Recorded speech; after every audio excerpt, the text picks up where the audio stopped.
All right, guys, welcome back to the Scarlet and Great podcast. However you're viewing, if you're viewing the audio, what's up, guys? Or listening to the audio, what's up, Viewing guys? the audio. If you're Nice. viewing the audio, you're doing it wrong. Turn your Yeah, speakers on. you are.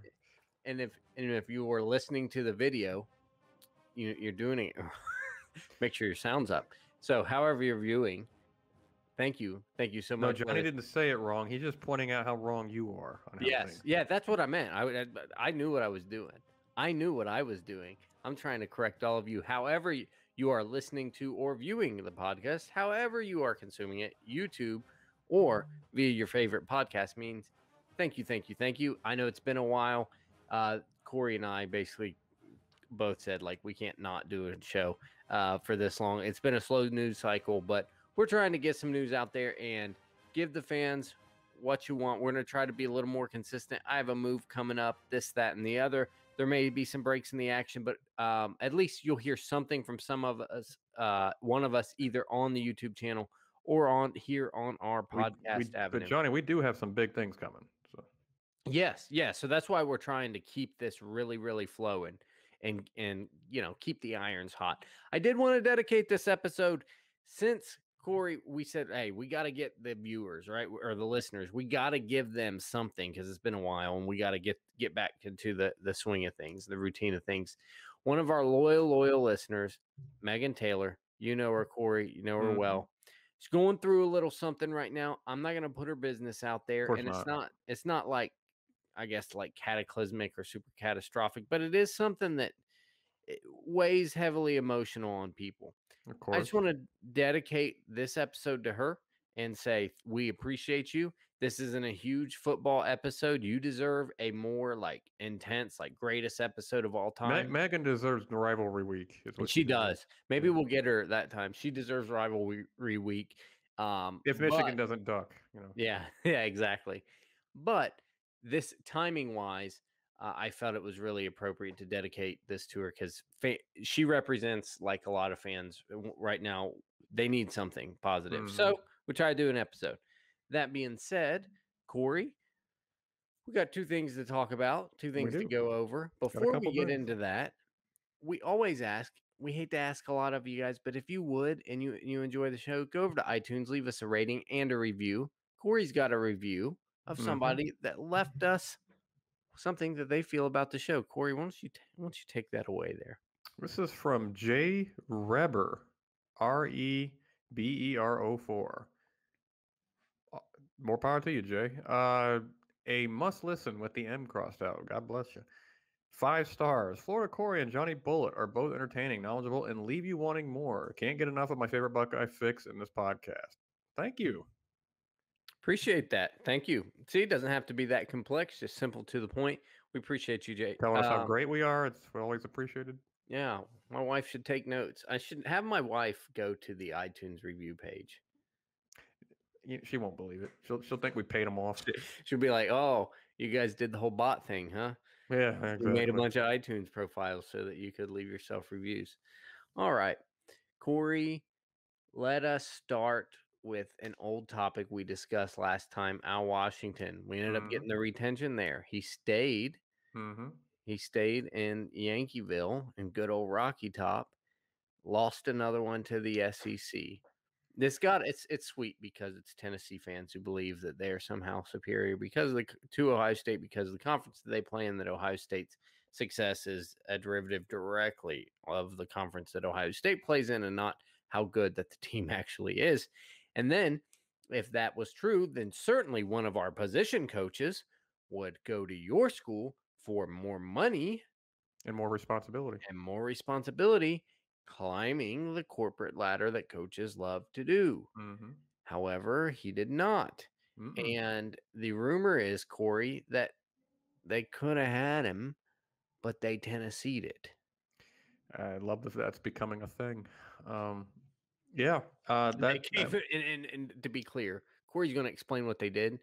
I know what you're all thinking. They did not say we can't raise your salary, but here's a really heavy bag of McDonald's food for you. That's not what they did. They did not give him a Big Mac and $90,000 He was like, you dirty ever seen cash. the longest yard remake with Adam Sandler, where the guy that he sneaks cheeseburgers in all the time in prison?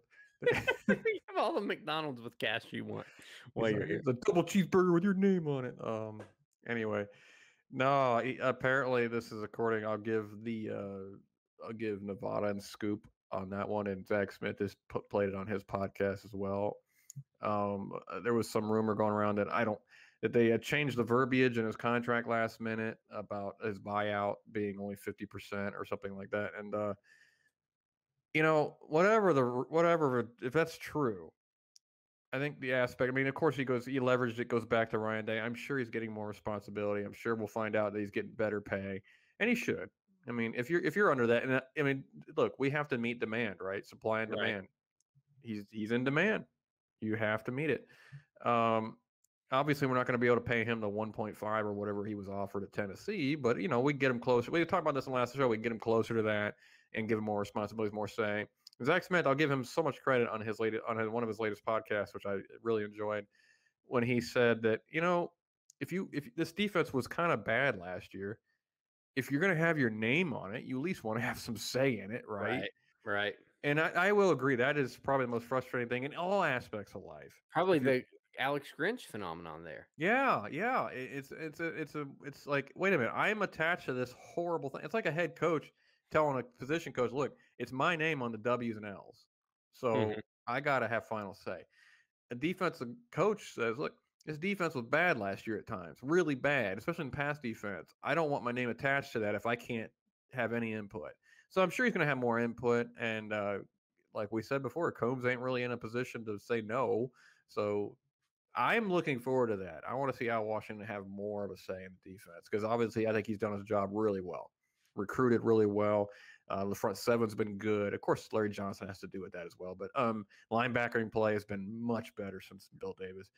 And I'm all for giving out Washington more say, even making them co-DC if we did. But I don't know if we're going to do that. I doubt it. But anyway, that being said, getting back to the point at hand. Remember, Johnny, when I said Heupel did not impress me? I said he's Yeah. mediocre. Tennessee's culture is unstable. It's been Right. bad for Right. 20 Right. Right. years. Hmm. If you're a Tennessee fan, doesn't this signal like, wow, more of the same? Yeah. Stupid crap that we doing. Probably like AD. I would go to the top AD, university president, all that stuff. Mhm. Like, how can we? It's kind of like Florida State, right? Okay, Yeah. you're telling me 3 coaches in a row were bad, Mm-hmm.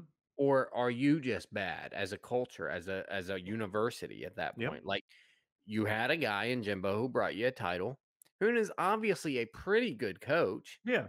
and he left Objectively, he's you. a good coach. Yes. He left you for, at best, Texas A&M's a parallel move. At best, you don't move parallelly in this business. You don't just do that, Well, right?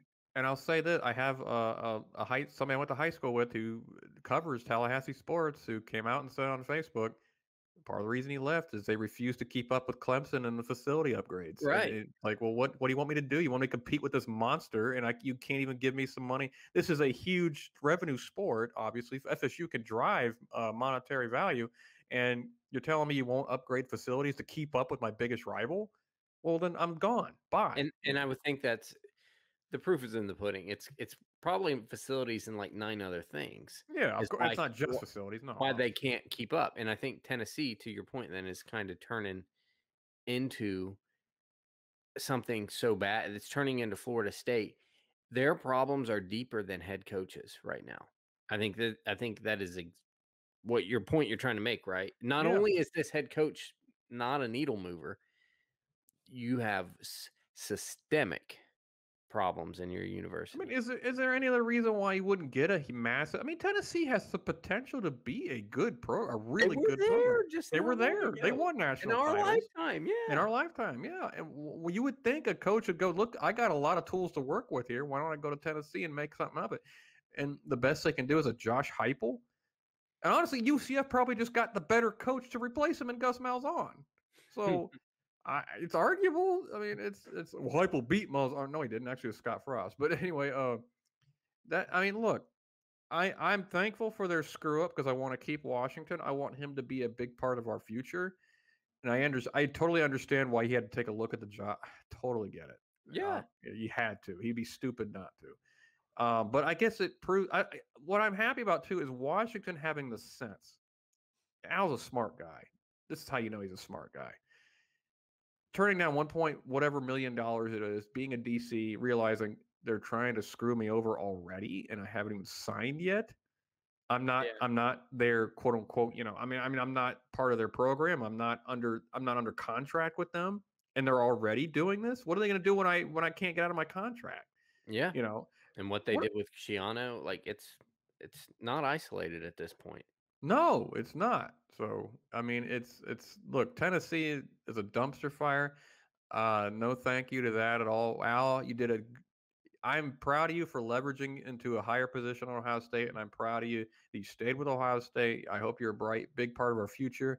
But also, if you do leave for a DC spot that's actually at a good program that's not unstable, I will cheer you on all the way because I totally get where you're coming from on that. So, Hmm. and I said that on Twitter. It was like Johnny, when if the rumor was that he was leaving at the time, and I said, well, if he's leaving, I wish him the best. He's going to need to be the best of luck with that place because it's just is what it is, and we're being proven right. Yeah. Last thing I want to say on this, and you've already kind of alluded to this, we should not have won this battle. Like Mm. we came to the fight with a rifle, and Tennessee brought a cannon. We should not have won it. You should not be able to keep a position coach when someone else, Power Five, I don't know, not blue blood, but prominent at one time, rich tradition, a football school, if you They're will. kind of what Nebraska is now. Right. Yeah. They're still a football school. It means a lot. Like the Yeah. SEC just means more. Like it does mean a lot to them. Football. They're not good at it, but it means a lot to them. Um, it's This is a school of Peyton Manning, folks. I mean, right. Reggie White. I mean, it's like this is a school that had some monster players. It's So important to them. That look at the delusion of the fan base. It's super yeah. important to them. In East Tennessee, nothing's going on, so they got UT football. That's it. You shouldn't be able to keep a guy as a position coach when they're offering him DC. And this isn't a Brent Venerable situation where we just can't understand what in the world, Right, why. right. No, he wants to go. It's you know, if if Auburn makes him that offer, he probably goes. If Florida makes him that offer, he probably Because they goes. probably don't botch it like this, You're right. Yeah. So, If you know, I don't know. I don't even know. There's some schools in conference that probably, that that that he probably says yes to. I mhm. think, we should not have won Well, this, we and we saw did. him make a parallel move essentially to Ohio State from a Big Ten school. So yeah, if what if Michigan State Mel Tucker said, "Hey, we want you to be our DC for $1.5 million a year"? I think he'd take it. Probably, probably. And that's a program that you can't make heads or tails of, but they're not objectively just doing things wrong They're like not Tennessee does. sabotaging Right, themselves. Yeah, right. Yeah. Okay. Well, it's fun to make fun of Rocky Top all day. always. You could do a long show on that. But Corey, it is February in Ohio, and the only good thing going in that time of year is now that everybody's getting sick and tired of winter, and winter kind of getting coming to a peak after months and months of cold, is that the hoops team was really good, but as as the old poet Bob Frost said, nothing gold can stay. And it appears we had some fool's gold on our hands. And we thought Ohio State was a good basketball team, just like we thought they was a good football team. And at the end, it came crashing at a halt. Yet Sunday, basketball team crashing to a halt, and it's time to pack it up. Yeah. Speaking of packing it up, I see you got some boxes in the background You want there. to see? You want to see this? It's all my Ohio State memorabilia. Get Man, packed up. he's packing up his fanhood. He's done. He is done. You don't get the rivalry, Chris Holtman. You should be fired. You need Jim Tressel to come tell you about the rivalry. We're for those who are enraged right now. We're being sarcastic. Well, maybe not Johnny. I am, but Yes, Corey is. Don't be mad at him for my shenanigans. I told you guys on Twitter this was coming. If Ohio State didn't win, it was fool's gold, and they didn't. More than 1 point they lost by, more than one. you know, I I And the don't know. game got most away from them at the end. The lead grew the most in the final minute. Tells me they quit. Wow. Okay. Well, we just lost about a bunch of subscribers there.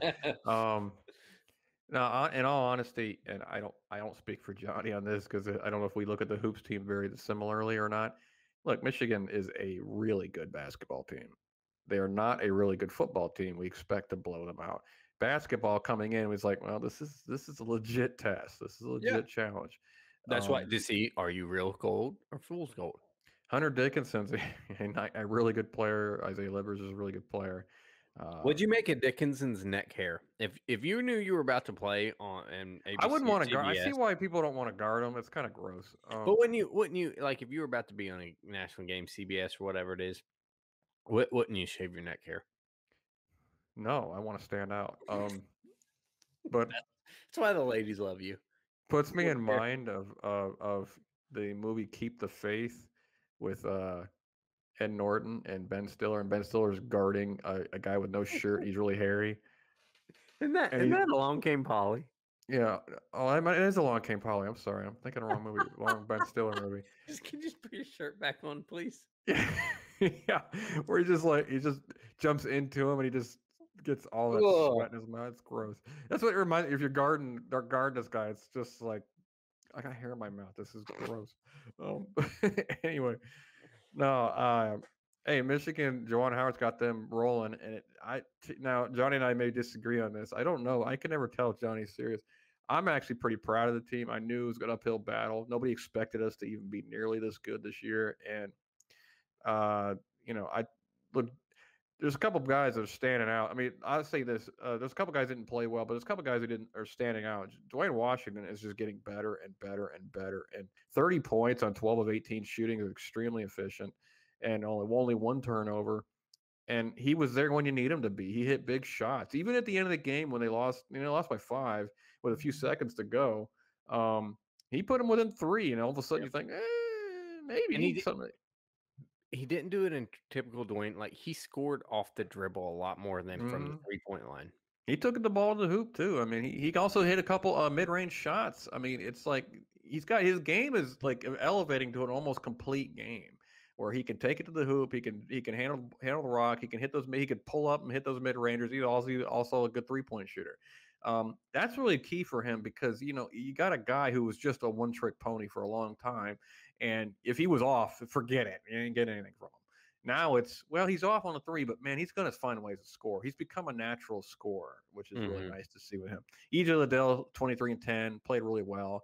And Struggled on defense a he little didn't bit, but get absolutely abused on the block like like I thought yeah. Dickinson would just abuse him on the block. He forced a couple contested misses on Dickinson. He did Well, better and in the low block defense than I thought he would. yeah, he's still coming around to be an all-around player, and of course, you got Kyle Young who didn't have his best game in the world, but he's also playing really injured. They almost like took him out of the Penn State game. He's just really banged up right now. So it's okay. I'm not gonna blame Kyle for that. He's got the guts. He's got the heart. He who he is, and he's always Correct. gonna give you everything he's got. Now the funny part is I see people like were criticizing him on Twitter, and I just bring up a story. I played high school basketball myself. I rolled my ankle really bad one time. I did that a lot. I was just for whatever reason I was terrible at that, and I still went out there and tried, but I was nowhere near as effective because I couldn't move. Mhm. And people just like, well, no excuses, bro. And it's like, oh, dude, my ankle literally isn't working. Yeah. And then of course Kyle Young, it's like I try to tell people, it's like, look, he's really hurting right now. He's doing his absolute best against guys that are really good He, down on the post. I never thought he looked that bad. He didn't look I like the didn't most either, but talented a guy in the couple world. times I guess he got abused or whatever. But it's like, okay, it's gonna happen even when you're healthy, let alone when you're hurt. Yeah. Yeah, Look, I they made saw mistakes. Don't get me wrong, but they played their heart out against a really good team. They never gave up. It wasn't like when Michigan almost got on a run in the second half. They still actually pulled ahead at one point. So yeah. I mean, look, I get it. They lost. People get upset when they lose, but I look at it as like it wasn't a loss to a really lousy team. This is a loss. It was one of the best games of the season, if not the best game of the season for college basketball against a really good team. And both teams showed they're both top 5 caliber. Yeah, this is an Elite 8 or a Final Four caliber team in Michigan, and I think that what did them in is what you called out. I actually watched this whole game. What did them is what you called out was defense. Like, Mm, I look, Corey, like when we got into foul to stop the clock mode, it was like 82 to 86. And I looked at and I was like, you cannot be mad at about 82 points against a team that's good. Offensively, this team is set. It yeah. is fine. They even Got had some scores. We guys, got legitimate scores. Yeah. and they had some guys that could score that didn't. Look, this team is fine. Defensively, it was kind of like the football team Yeah. in some way. Like Michigan in the first half, it was open three, open three, open three. In the second half, it was dribble drive, scramble drill, open three, miss, dribble drive, scramble drill. Somebody's eventually getting open. That Mm, the closeout angles.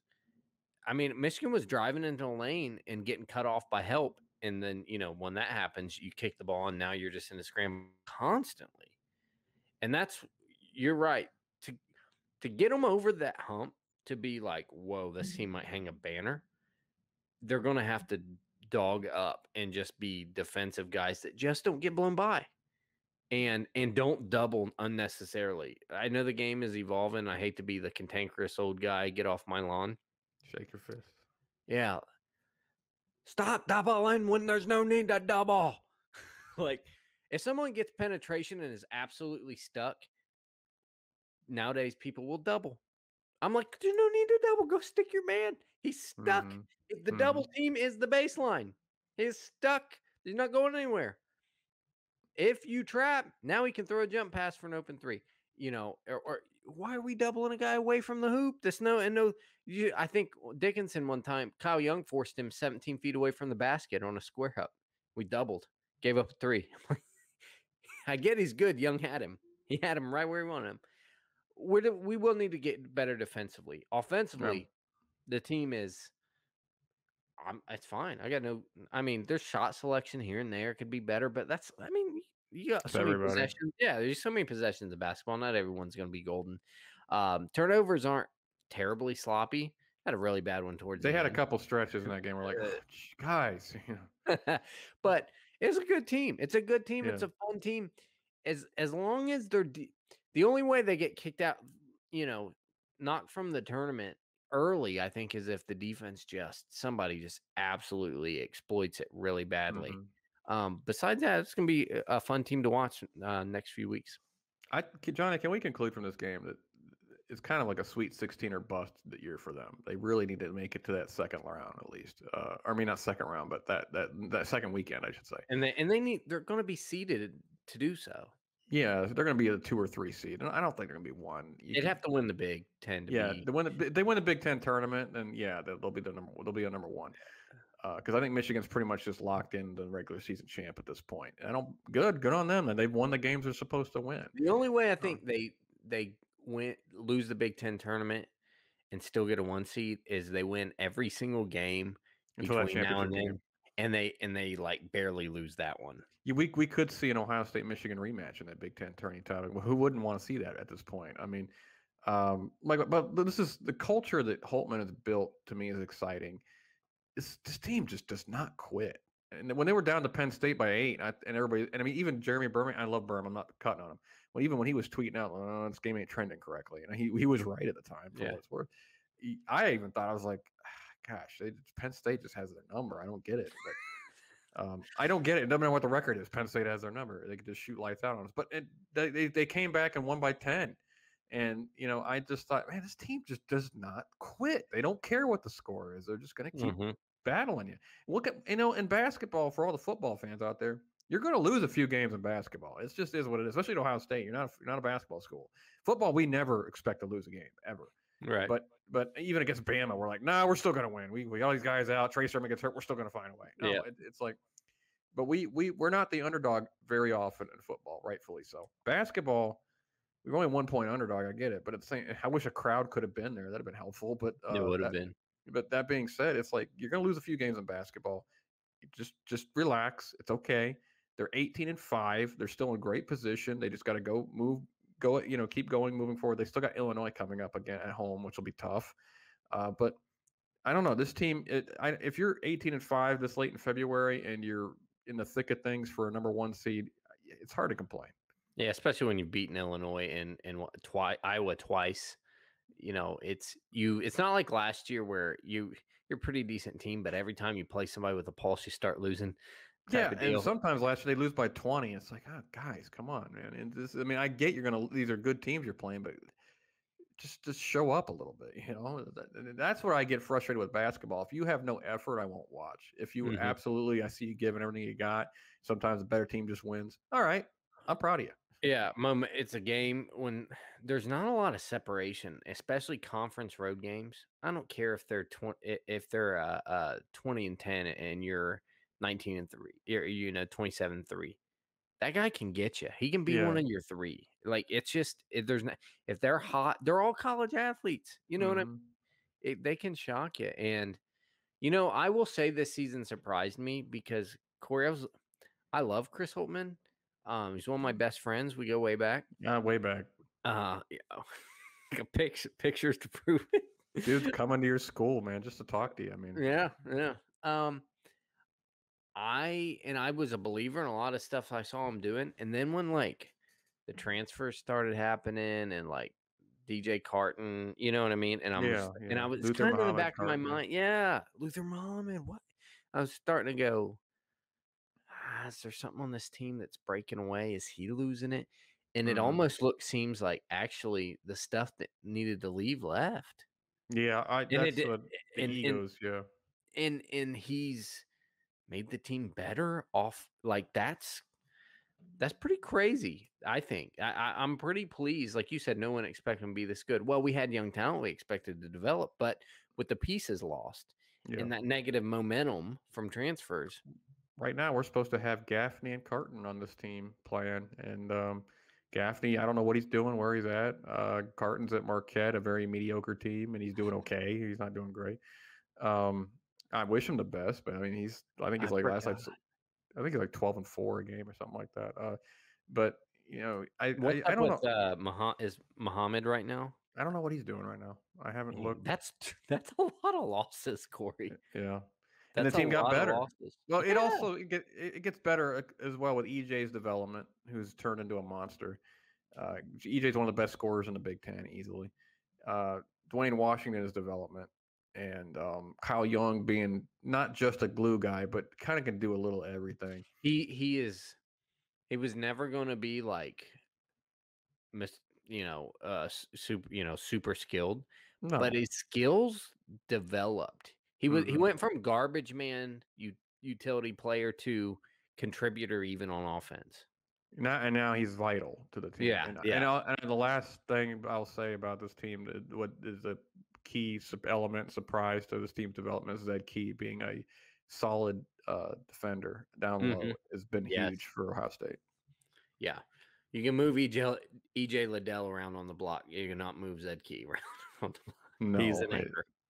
he's an anchor. Now you need that, and we haven't had that. And I mean, we were afraid we weren't going. I'm sorry, I should say we were afraid we weren't going to have that with Caleb gone.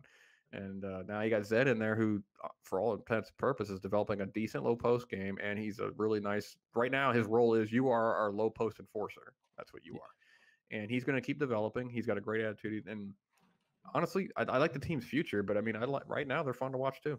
Yeah. All right, Corey, good show. We Yep, gotta we gotta get this out. I gotta let you go to decent hour and let you get this primed up and kicked out of here. But thank you again for joining me as always, and thank you, audience, for watching or listening, however you choose to do it. I just hope you did it correctly. I just hope you got something out of it. And again, Megan, we are thinking of you. So absolutely. as always, goodbye. God bless and go Bucks.